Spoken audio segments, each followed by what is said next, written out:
Aquarius rising. How you doing, Aquarius? This is your reading for the Sagittarius, I nearly forgot there, the Sagittarius new moon that's happening on the 1st of December 2024. I'm going to be breaking down the astrology, and I'm going to be pulling some tarot cards to see what's the vibe, what's the challenge, and how to work with the vibe. Hello and welcome. My name's Chloe. I work with card divination astrology, and as you just heard, right, and as you can see, I channel multi-dimensional energies through my body, both in the form of physical and vocal light language. All of this brings in healing, attunement, and activation codes to the messages that come through in this reading. So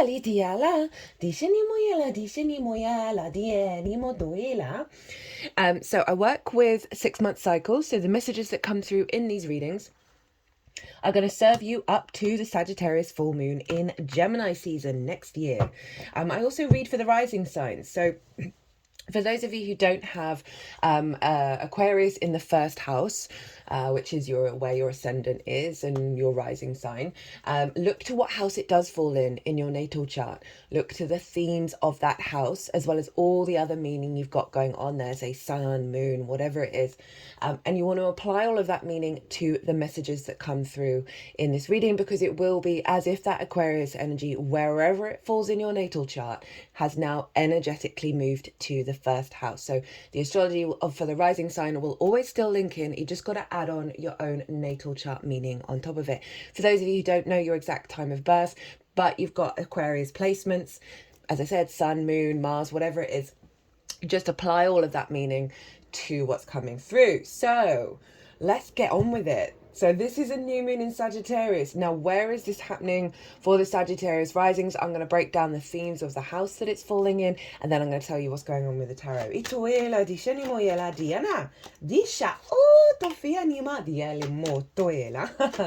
So this is happening in your 11th house, which is the house of good spirits. This is about hopes and dreams, friends, groups, and alliances, and reaping the benefits from your 10th house, which is life purpose / career. Career doesn't have to be your life purpose, it can just facilitate it. So the 11th house are the benefits that you reap from that.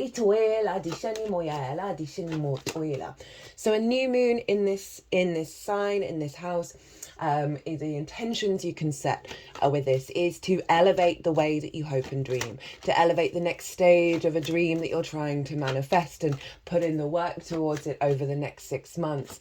You know, for some of you, this can be about being your true self in groups, being more in your flow state, in bigger groups, bigger alliances. In terms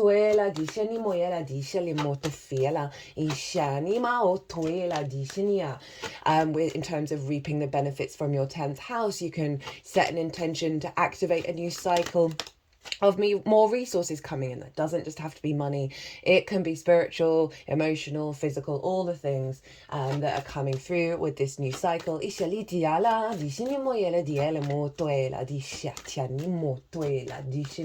go and have more fun in groups as well. If you're like feeling a little bit disconnected, this could, whoa, the deck's being very, all right. I mean, that's too many cards. But the energy that I did for the collective reading, by the way, if you want a deeper dive on this new moon, pause this video, go watch the collective reading. That's where I break down the astrology in wave. So they're just tapping the deck over my heart space. I go into way more detail of how all the celestial bodies talk to each other at the exact moment. And that forms an energetic blueprint that's sort of like downloaded into us. That's like the baseline for what shows up here for the All 12 Sign series.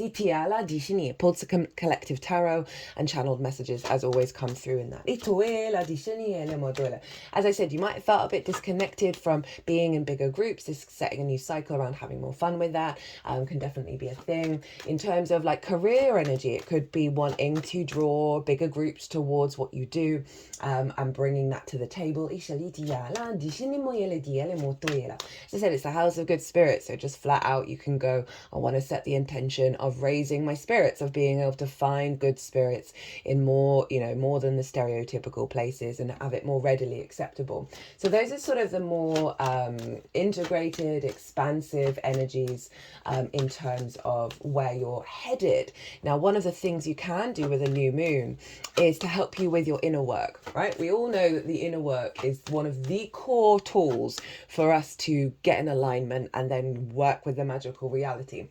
Because we clear back the layers, we clear back the nonsense, the trauma responses, all of those things that really have nothing. I mean, they have things to do with us, but they're not our inherent frequency, and they tend to block limiting beliefs, all that kind of thing. Anyway, so you can set intentions. Recently, in the last couple of days, it was actually on the day of the Mercury retrograde, and the Mercury retrograde's in Sagittarius and very much linked into this lunation cycle with the new moon in Sag and the full moon in Gemini, because Mercury goes direct on the day of the full moon in the with the full moon in Gemini. I had an Aquarius rising message me about they'd been looking at the stars and trying to figure out where they came from, right? And so there's this energy of the desire to connect to your soul family. The 11th house can very much be that energy. So you can set intentions, one, to sort of activate a reconnection to your soul family, an awareness of how you fit in with a tribe. But as I was saying, that sort of more shadow work, any blockages around that level of connection, around you showing up for yourself, around so often we can't hope and dream in the way that's truly natural to us because we genuinely in our root don't believe that we're worthy to receive, right? That we're worthy to receive our dreams coming true, you know, and our hopes to manifest. So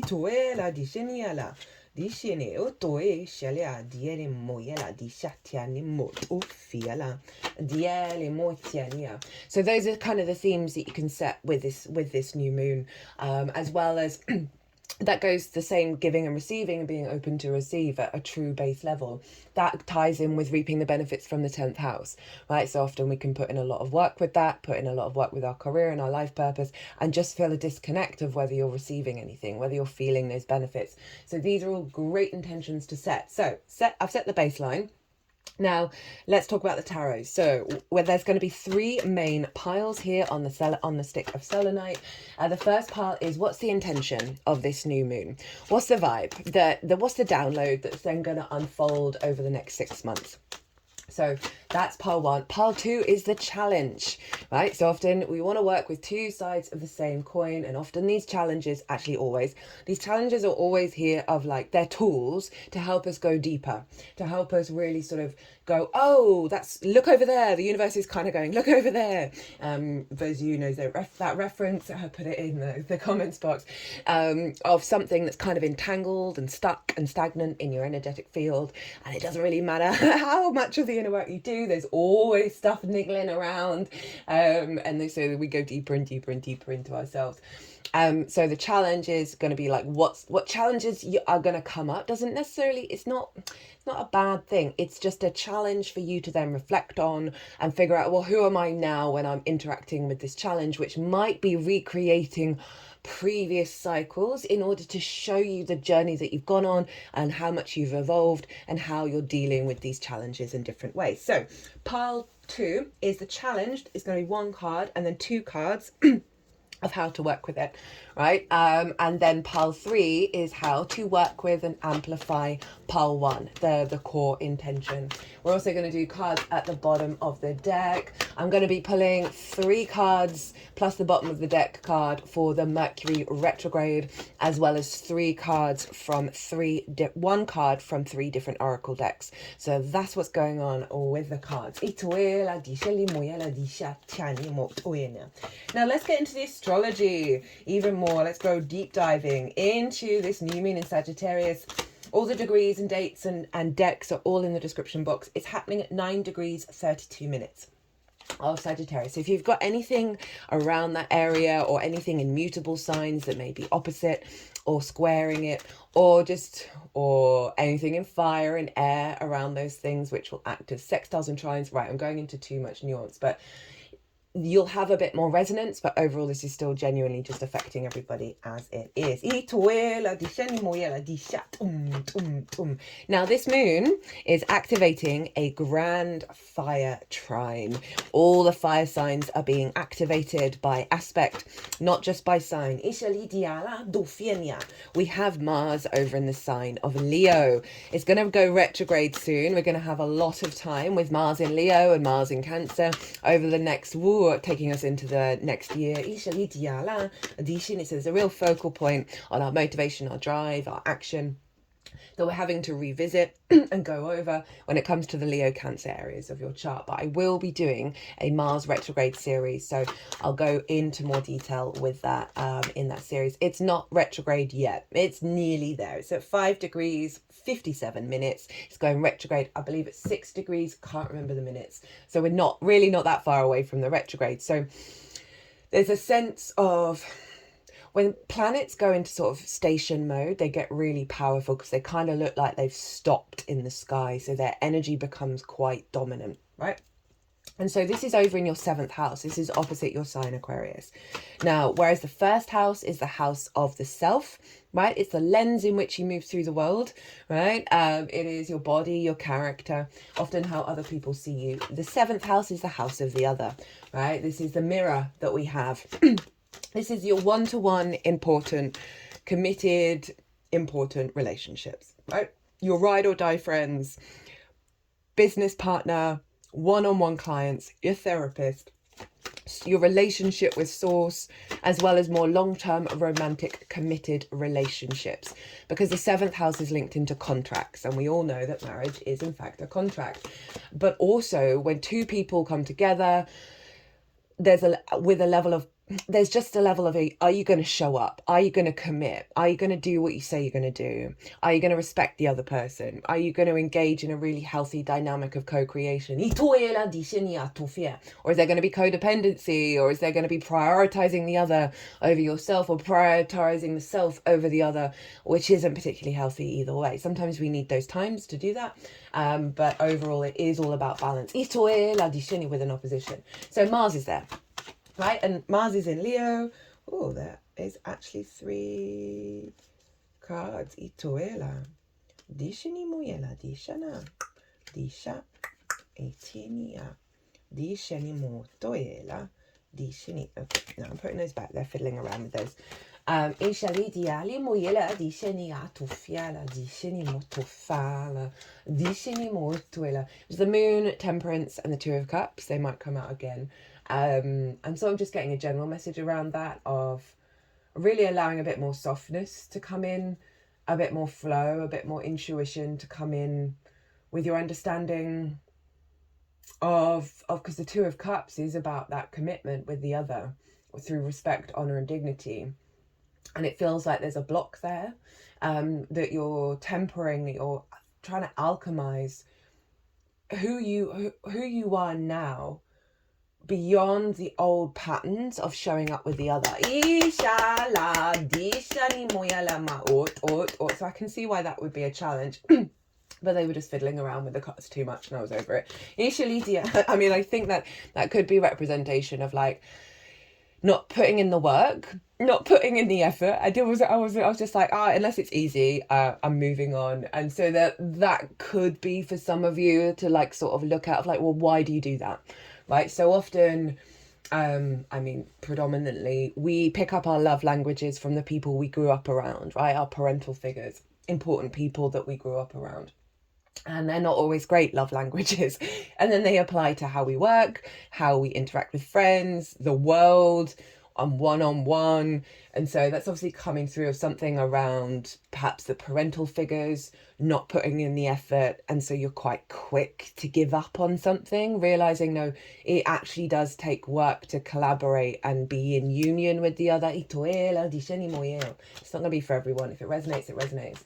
And so Mars is there. So Mars in the 7th, so Mars is our motivation, our drive, and our action. So there's a reflection on how, so with the 7th house, there's always layers with it, because it is the other. It can often be what's going on when we get transits there, what's going on with the other in their lives and you're witnessing it.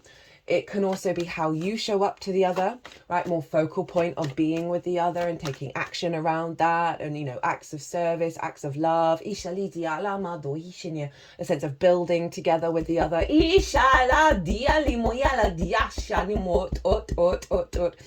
Or then observing your actions when you're with the other to sort of see, well, how am I distorting myself? How am I showing up? Like, what is the other telling me? What am I understanding about myself because of the other? There's just a lot going on. I also find with transits through the 7th, you're just more in alignment with source.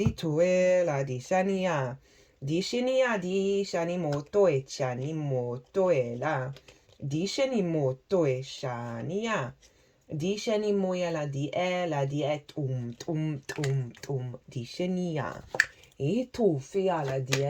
that you are more in alignment with source. So with Mars, it's just the actions that you're taking are co-creating with source, and so there's more of an ease of your embodiment of the universe with transits through the 7th.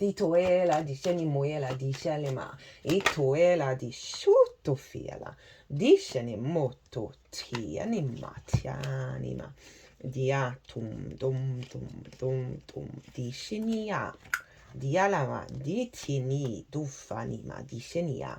Right, all of those cards are out. Now I'm going to shuffle for the Mercury retrograde. So Mars being there. So we've got Mars making a trine to this new moon around hopes and dreams, friends, groups and alliances, and reaping the benefits from your 10th house. And so this can come up, and a trine is an aspect of Jupiter. It's really free-flowing energy. It's very supportive. It likes to integrate in order to expand and bring greater wisdom, faith, trust, knowing. And with that comes luck, opportunities and abundance, because you're more confident within yourself, and so there's more alignment. And so this Mars trine this moon is, you know, for some of you this can be can be about getting more clients that are supporting your hopes and dreams. Right, can be about taking action with the other, as I said, either clients or a romantic long-term partner where you're now building together. You building with source in order to recreate to your soul family, to feel more confidently yourself, right? 7th house is a lot about intimacy because it's that one-on-one of your actions that may show up normally just one-on-one, being more readily available to bigger groups, right? That level of bringing your authentic, intimate self into that space. Now, both of these, the Sun and the Moon and Mars, are trine the North Node in Aries, right? That's in your 3rd house, the house of the goddess. This is where we find meaning in the day-to-day, in the little things, in our local community, in our environment. It's also the lens in which you communicate through, right? And the North Node has been having us expand into new territory, right? And it's sort of magnifying that energy, realigning the way that you communicate, still retaining the autonomy and the independence of Aries, but not necessarily so combative, not necessarily so so contrary in its individualism of, like, perhaps spending a lot of time by yourself in your day-to-day, right? Or spending a lot of time, you know, not really connecting to your local community or the meaning that you find, because there's sort of this solitary, independent vibe coming through. And the North Node has been helping us work through both of, you know, the positives and the difficulties that Aries can face. So, hopes and dreams, friends, groups and alliances, reaping the benefits with your 10th house. How you communicate, the meaning that you find in the day-to-day, the things that you do on a day-to-day basis, your environment. With the 7th, right, of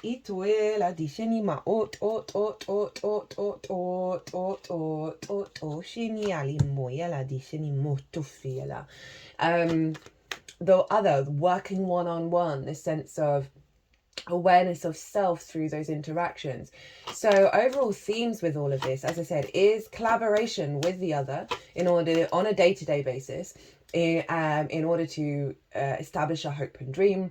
And the other doesn't have to be a physical other, it can be source, as well as healthier conversations with the other around your hopes and dreams, around what you want from your life, right? So if I can see a lot of really good conversations that lead to building. With that North node in the way that you communicate. Again, Mars is very independent, Aries is very independent, Sagittarius is very independent. And there's a focal point on the other in regards to Disheni moichani moyala. Disheni moyala dishenia. Dufini ma disheniala. Tum tum tum tum tum. Iela ma dishenia. Of really getting in alignment with your capacity to be an individual and co-create. I can see a lot of wounds being released around taking action to commit with the other, and wounds around being able to put things into practice to receive and give in a really healthy way with others as well as the universe in terms of your hopes and dreams and reaping your benefits. So we've got this grand fire trine. Fire is very instinctive. Really like that this has shown up after all the grand water trines that we had over the summer, over the last couple of months, where we were doing some deep work on our emotional body. We then had the Taurus full moon, which was about liberating of our physical body from the fear mindset into abundance, and basically a whole nervous reset. And now our instincts are getting an upgrade, and the instinct is like the go. Like there's very little thought process, there's very little feeling process or emotional response. It's just like I'm doing the thing, right? So it's very fast off the mark. And so I really like this alignment around our motivation, our drive, our action, heading into new frontiers, and the capacity to find a deeper truth, a deeper wisdom that allows us to roam into new pathways. That was one of the key things that came up in the collective reading. So we want to look to the ruler of Sagittarius, and that is Jupiter. And Jupiter is over in the sign of Gemini. It's retrograde at the moment. So there's a sort of and this is for you in your 5th house of your creation energy, right? Your amusement, your fun, your games, your play, children, both literal and figurative children, such as your inner child, romance, dating, and the love. But it's your creation energy, right? It's the house of joy. How do we activate that? How do we work from our creation energy that isn't like solely focused on breeding or the mechanisms to get to breeding? I mean, that is often what we focus pleasure on, but pleasure can be found in all different spaces. And Jupiter would have been getting you to expand your understanding and your wisdom around your creative energy. You may have just found like all you want to do is have fun. With that Jupiter being in the 5th, I've done a Jupiter in Gemini series. That transit's still alive. We're midway through that transit. We're not going to have it in the sign of Gemini for another 12 years. Jupiter's got its own playlist, really easy to find. I thoroughly recommend it. But it's retrograde. So when Jupiter's retrograde, it's very much questioning things, going inward, calibrating inner abundance and inner wisdom in order to then launch when it goes direct again. So there's a real sense of reflection around your creation energy. What does love mean to you? What does romance mean to you? What do children mean to you? Recalibrating your inner child. Isha is a big thing with Jupiter retrograde in the 5th, but it's influencing this moon. So it really wants, wherever you're headed with your hopes and dreams, with your career, with the way that you interact with groups, Jupiter wants you to have fun, but from a real sort of, Jupiter's quite spiritual. It is about the law, and it is about higher truths and bigger pictures and philosophies. So it's really getting you to sort of reorientate your creation energy at a higher level in order to then bring that into the way that you engage with all of those themes. I can see a lot of wisdom coming through, a lot of creative ideas coming through in order to activate the next stages of your hopes and dreams, how you show up in groups, maybe doing projects and things like that.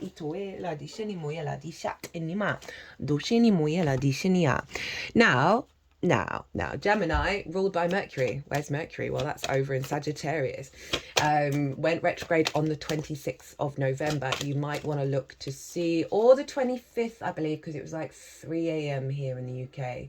So it would have been the 25th for everyone in the Americas. So 25th, 26th. see what messages came through, see who randomly messaged you.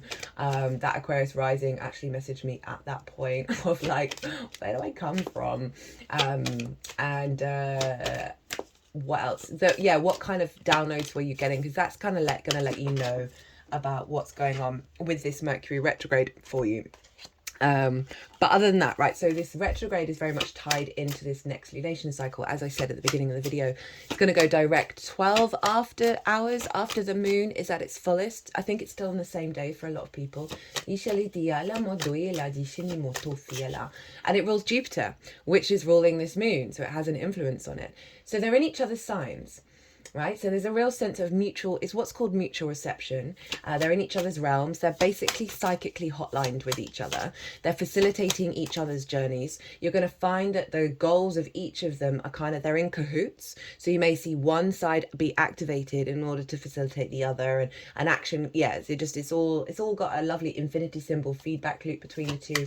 We had this energy for the Taurus full moon, and I've certainly noticed with people that I've been speaking to that the threads of that Taurus full moon and the threads of the Sagittarius new moon are very much have been pulled together in the lead up to this new moon, because we've had that.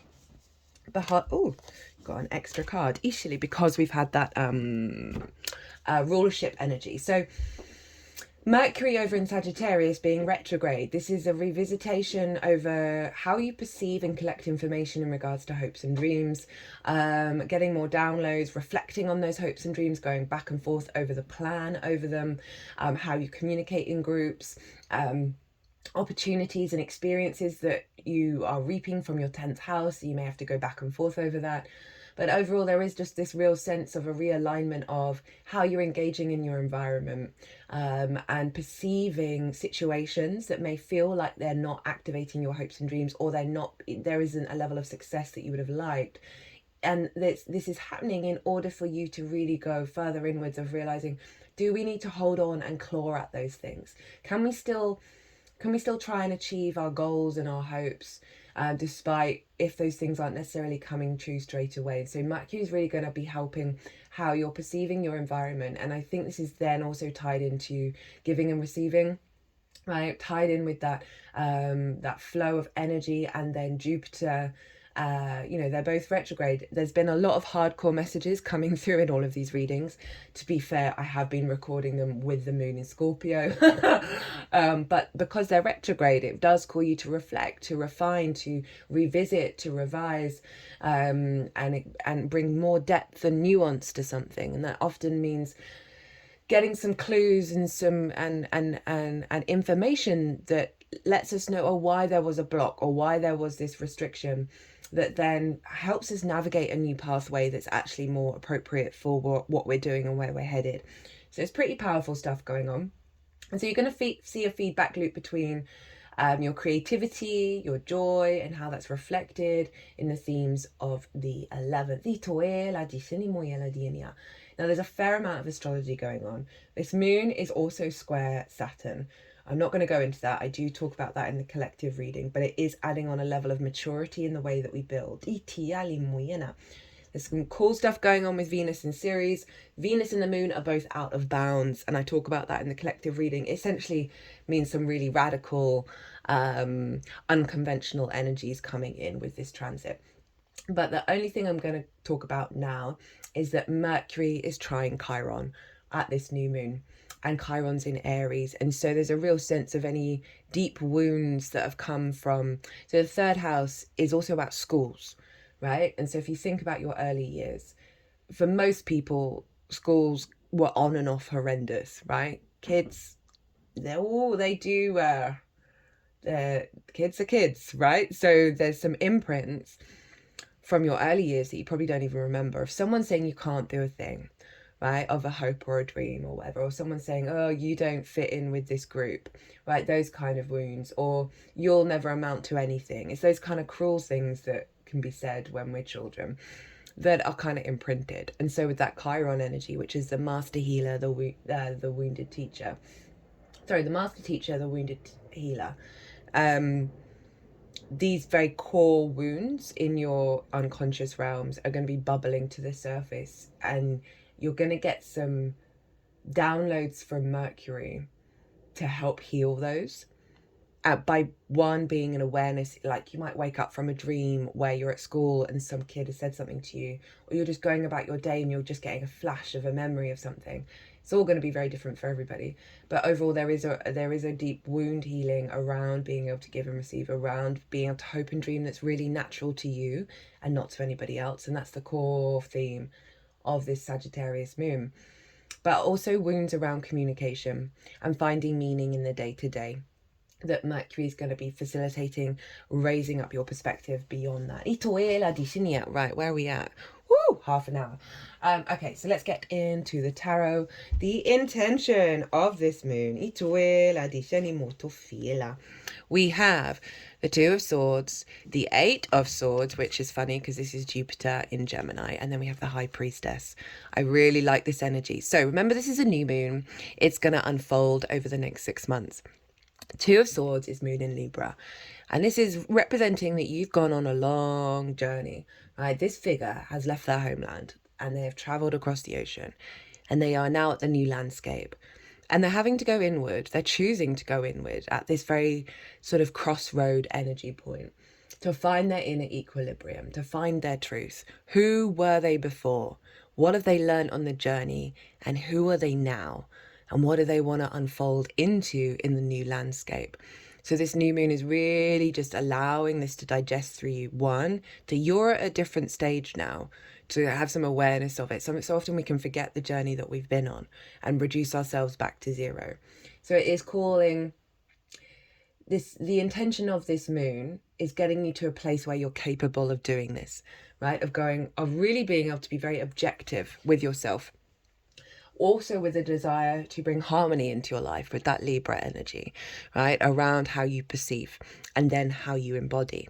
And that's followed by the Eight of Swords in reverse. Now this is trapped in a cage of your own making, right? This is the card that highlights that everything is an illusion, which is so Gemini, Jupiter in Gemini, of like the wisdom behind information and how easily transferable and mutable it is. So with this inner work, this inner alignment of self, right? This Eight of Swords even. Oh, interesting, Eight of Pentacles. Eight of Pentacles for me is step up to your incarnation, right? Pull your socks up, whistle while you work, and step up to the refinement of the human soul. So Eight of Swords anyway is certain illusions, certain perspectives, all those kind of things I was talking about that kind of block one, commitment, two, and that flows back into the hopes, that flows back into the good spirits, hopes and dreams of the capacity to hope and dream at a truly advanced level, and give and receive. And that's at the root of why we're not necessarily manifesting in the way that we'd like to. And then that's followed by the High Priestess. Now the High Priestess knows she's drawing towards her that which brings abundance and fertility, right? She doesn't really need to go out and do all the things. It's simply her frequency is resonating at such a strong level that it's everything unfolds around her, the sense of undulating, rather than control and planning. So I really like this with hopes and dreams, this sense of you're going through a cycle of recalibrating back to the truth of yourself beyond limitations, that's allowing you to have a little bit more faith and trust in how things are going to unfold. One of the key things that I've been wanting to say saying in every reading so far is trust the process, right? And the High Priestess is all about that. And sometimes those situations that she draws towards her feel like a challenge, feel like a not abundant energy in order to activate the next part of the side quest. Regulars, you know, I've been banging on about how it's been just over the last 4 or 5 months, and then accelerating. It's just been showing up so loudly that everything is aligned, right? We all know what that flow state is, where everything is just slotting into place. No energy is being wasted, right? The universe doesn't like to waste energy. And so when we're in that flow state, it can feel exhilarating. But when we're not in it, and when something's smashed on the floor or there's some drama going on, we feel like, oh shoot, I'm not in alignment anymore. And we can fall into all sorts of weird thought processes. But what I've noticed really, really, very, very loudly is that all of those things that feel like you're not in your flow are flow, and they are facilitating something in the future that you weren't consciously aware of. And so even though it can feel like, goddamn, it is the high priestess at work, right? Drawing towards you that which you need. And as we're working through denser frequencies, we're still engaging heavily in that sort of shadow side, as we slowly integrate it. And then I've really started to notice now things aren't even really going wrong anymore. I'm just surrendering whatever hope or intention, or thinking, oh, that's a situation that I've sort of got myself in, but it's not really suiting me anymore, without me having to sort of micromanage. And as a Virgo sun, I've spent my whole life micromanaging. I've let go of that. I've worked through that and let go of it, not even think about it, and then go about your day. And then everything just falls into place. It's quite phenomenal. Anyway, right. That's this vibe. What is the challenge and how to work with it? Okay, so they want these 2 cards as the challenge, and then we have how to work with it. So we've got the 10 of Wands and the Emperor, right? We've got that very big fire energy here. Obviously, the Emperor is Aries. So the 10 of Wands, there's a level of sort of solo independence of I'm going to do all the work all by myself. Right? This is not about giving and receiving. This figure is like the beast of burden, the weight of it all, the weight of existence, not even being able to enjoy the journey, not being able to realize that you're nearly home, right? Can't even, so hunched over, like it's not a good vibe. So this is the challenge of the mindset of this, right? Having lots of things to do isn't a bad thing. It's our perspective around it, right? And we can all suffer from the sort of the weight of the stress of things. And so this challenge is coming up in 2 ways. One, can be very overwhelmed of like, how am I even going to set these hopes and dreams going? How am I even going to be able to do this? And then the other side of it is this sense of rigid independence, of not sharing the burden, of not working with others, of not reflecting on your journey and realizing the weight that you're carrying isn't hard for you anymore, right? You put it in, you can do the damn thing. Right? Again, with this sort of always doing the work and never getting the results, that can be about linked into reaping the benefits from your 10th house. So this is all tying in very strongly. And that Aries energy, right? So we bring in the North Node in Aries and how we find meaning on the day-to-day. I love the 3rd house. I think it's super important for the bigger picture. The more that we find meaning in doing the hoovering, doing the washing up, the less resistance we have to our own setup. This 10 of Wands is kind of like, oh, the weight of my day, the weight of the little things. I can't see beyond that. I don't feel free. I don't feel like I can flow. So there might be challenges that come up that represent this, as well as just generally you thinking about this energy, right? We've got it with the Emperor as well. And again, hyper independent, right? Wanting to control everything. And I'm focusing more on the sort of I say negative, but more difficult energies of the Emperor, of like, I'm going to do it all by myself. I'm not going to listen to anybody else. And I might start, this energy of being in combat with your environment, being in combat with your existence is come up quite loudly here. So this is the challenge that's come through. How to work with it. We've got another major arcana, and I believe this was the first card out in the collective reading. And this is the Chariot, and this is the Cancer sign. You have Cancer in the 6th house of work. It's the adult in the room, how you work, physical health, routines, co-workers, and therefore co-creation, pets, and therefore acts of service. So I'll come back to that, but I just wanted to flag it before I talk about the Chariot. Now, the Chariot isn't trying to control life, right? Isn't fixed in its understanding of how it operates. Right? The Emperor can be kind of fixed in that, my way or the highway. I'm not going to try things where I'm going to adapt and grow. The Chariot isn't trying to control where it's going. It's not trying to control the outcome.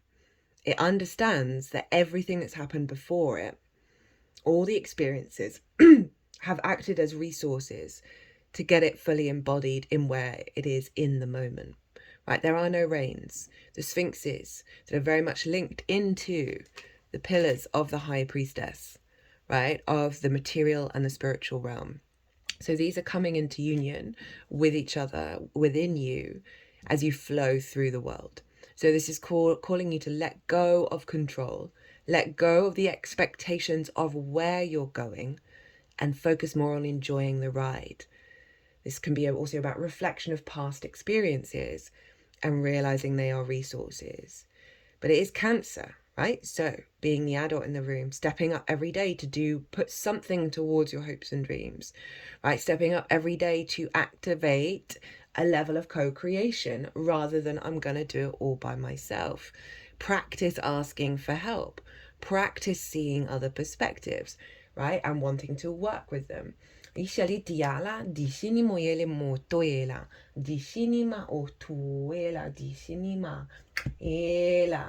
victory card. So it's calling you to sort of get in that space rather than the 10 of Wands, which is kind of heavy in its energy.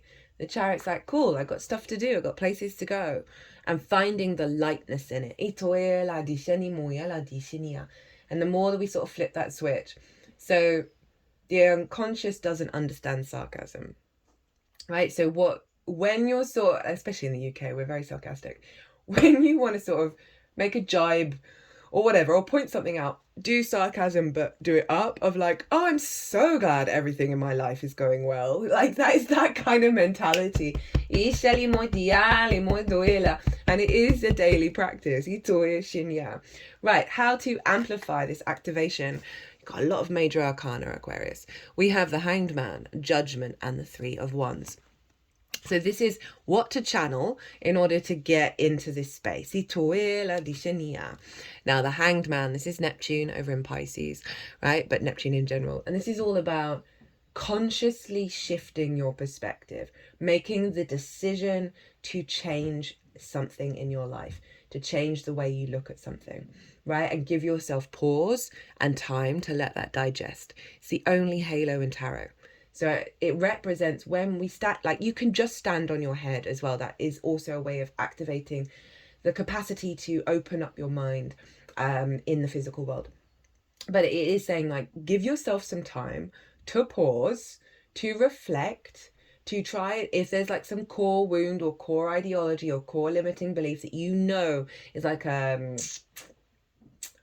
intrusive thought that just keeps coming up, or you genuinely think, oh, well, it's always going to be the same. My hopes are never going to come true. This is saying, can we just do a little work to sort of flip the switch on that one and activate that light bulb in your head? And then we have Judgment, which is Pluto. So we've got two outer planets showing up saying, hey, let's evolve your consciousness. We have Judgment. So this is about, these are the dead at the bottom and they're being raised up high by the angelic frequency, right? So there's old versions of self, ancestors, both blood and soul lineage, right? So past life energy and the ancestors, as well as old versions of self. Now, so often we've moved on, or we think we have, but there's some energy within you that's linked into this that had faced a great grievance, right? A great pain, a great rage, whatever it is, a hard done by energy that is now entangled in your energetic field. As I said, either old versions of you, ancestors, past life, whatever. Whenever the Judgment card shows up, it's saying that there's an energy around you that you're capable of working with. I mean, Pluto's in your sign, Aquarius, right? You're all about this for the next 20 years, amongst other things. That there's this openness and desire to release those entanglements and shift into a different space of yourself and how you're moving through the world with the Chariot. So this is to amplify this, right? So both of these are calling you to either pause or reflect or do some work, maybe listen to some frequencies with the intention to heal any entanglement in the old versions of self and just step into that frequency of like, I want to ascend. I want to shift how things are showing up. And the only thing I can really do is do it by myself internally, do the inner work, but also ask for help and co-create. And then we've got the Three of Wands. Now this is Sun in Aries, so it's the mini Emperor card. And it's very similar to the Two of Swords. In terms of they're both embarking on a new journey. This figure is standing on a cliff. They're very confident in who they are and what they do. And they are not trying to plan how that journey is going to unfold. They know they show up. They know they show up. They do the damn thing. They're integral in what they do. And so what more can you do than that, right? Rather than worrying and trying to control what's going on in the future. So it's saying show up.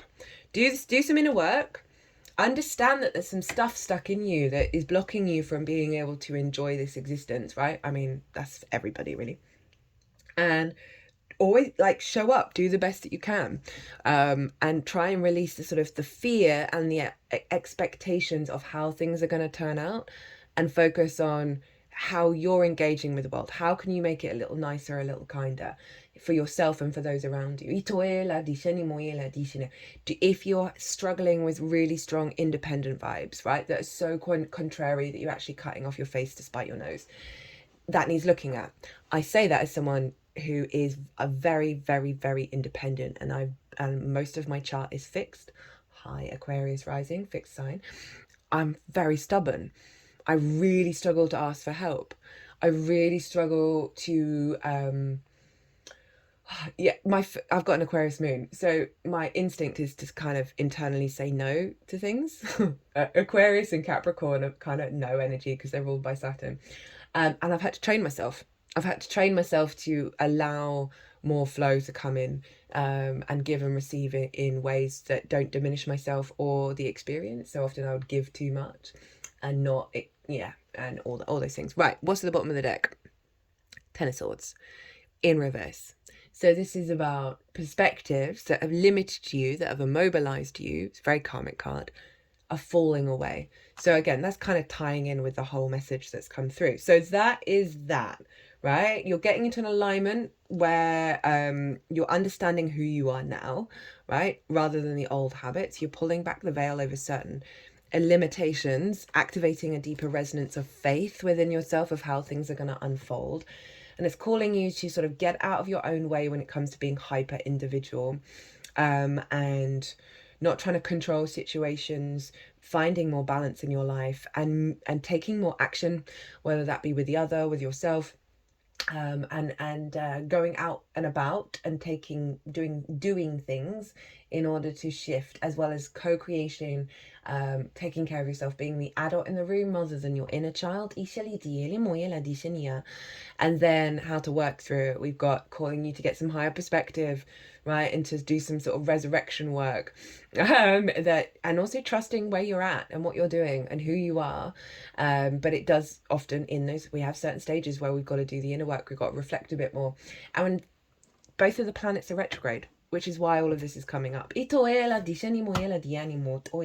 overall theme is releasing of limitations that have immobilized you.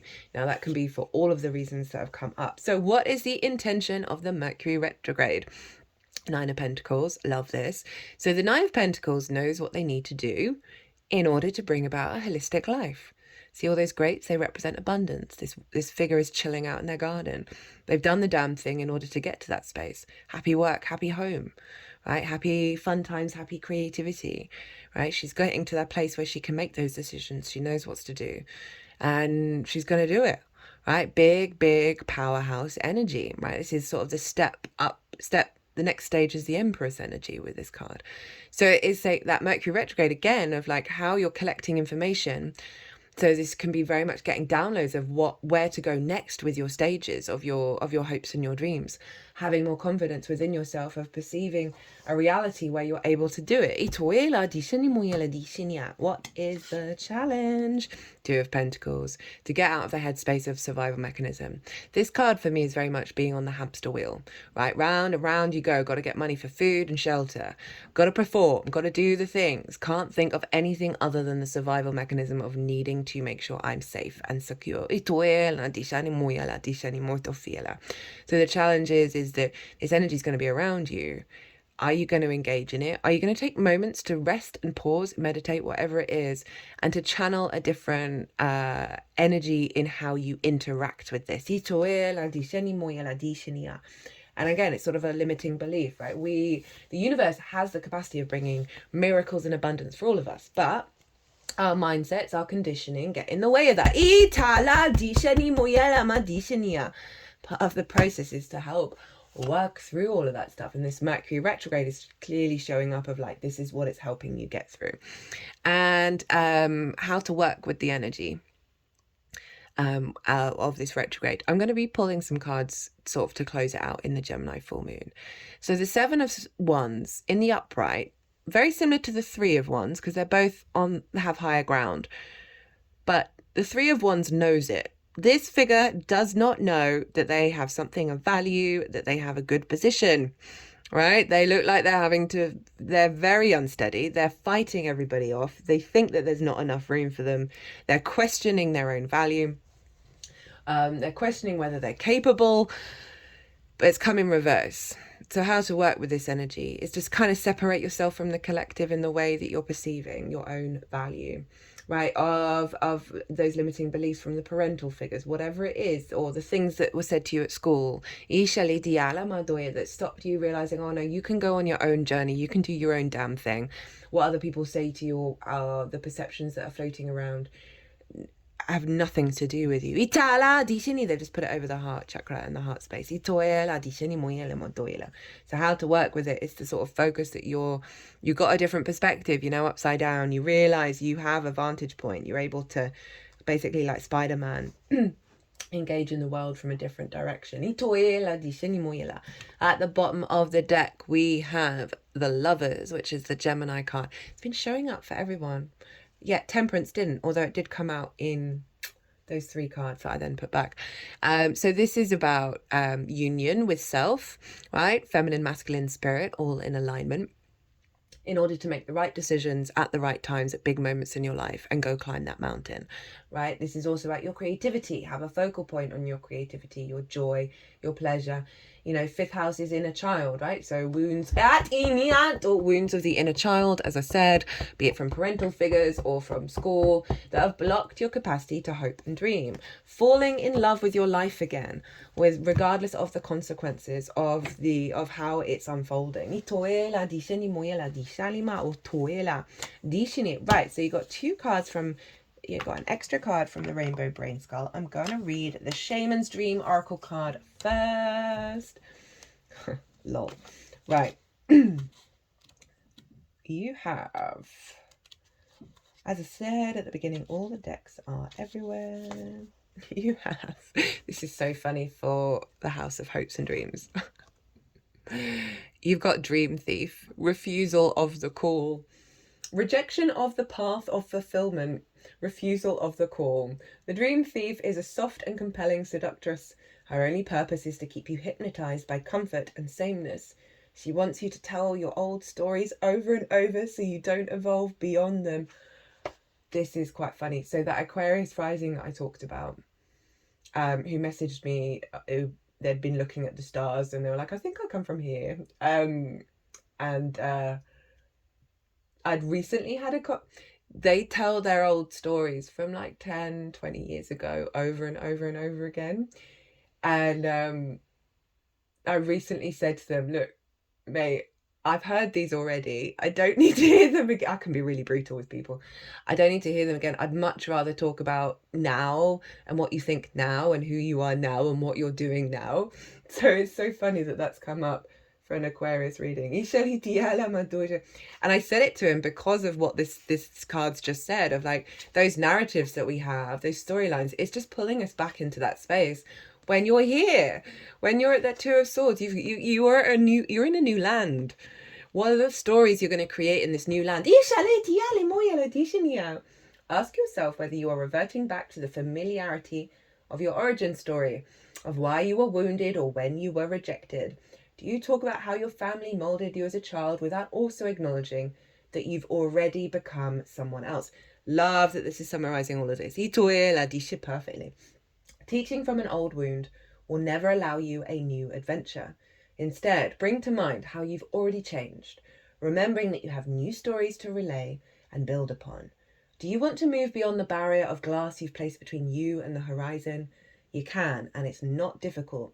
Answer the call to a new adventure and drop your resistance to sailing the uncharted seas of your potential.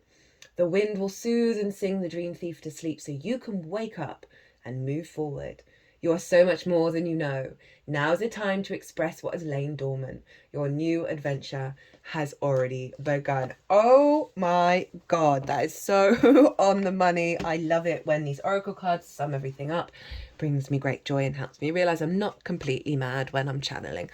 Don't take anything personally. Your truth is personal to you. This is from the 4 Agreements Oracle. The book was written by a Virgo sun. Recommend that book to everybody. This was given to me by a Gemini rising, so it's very Mercurial in nature. So I always bring this in when Mercury is a big hitter. Your own opinions and point of view reflect your own agreements and are personal to you, but it's no one's truth but yours. I guess it's kind of reflecting on the my way or the highway kind of energy, as well as the resistance to being open. I'm picking up more on the sort of negative side of this, being open to the truths of others without it then diminishing your own truths, where you feel like you've got to be very protected. An individual and sort of separate. And so there's something around this of, and that's the struggle that we're all going through, of how can we retain our truth and co-create, right? And this is also linked into what I was saying about things that have been said to you that were other people's truths that we take on as our own. And this whole journey is getting you back to your truth, right? Of how you create in the world. Now, where are these cards? Oh, I like both of these. I love this. It's my new favourite deck. Throw stuff at wall, see what sticks. If nothing sticks, hang out in the pile. Reflect on your past decisions without judgment.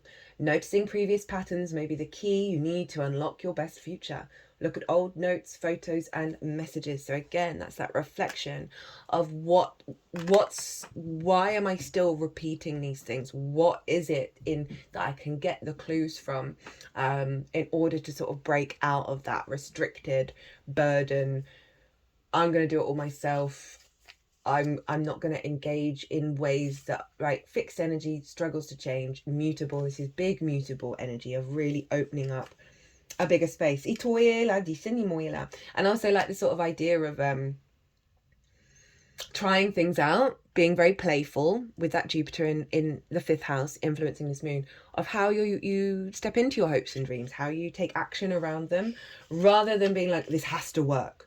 If it doesn't work, I'm a failure. And again, if nothing sticks, hang out in the pile. And that feels like that Hanged Man energy in the 2 of Swords, of just give yourself pause in the moment and then see what comes through. Ride, ends, choose arm position. None of this is forever. Enjoy it while it lasts. In the end, you will regret being scared and rigid. Take things lightly and remember the big picture. All things must pass.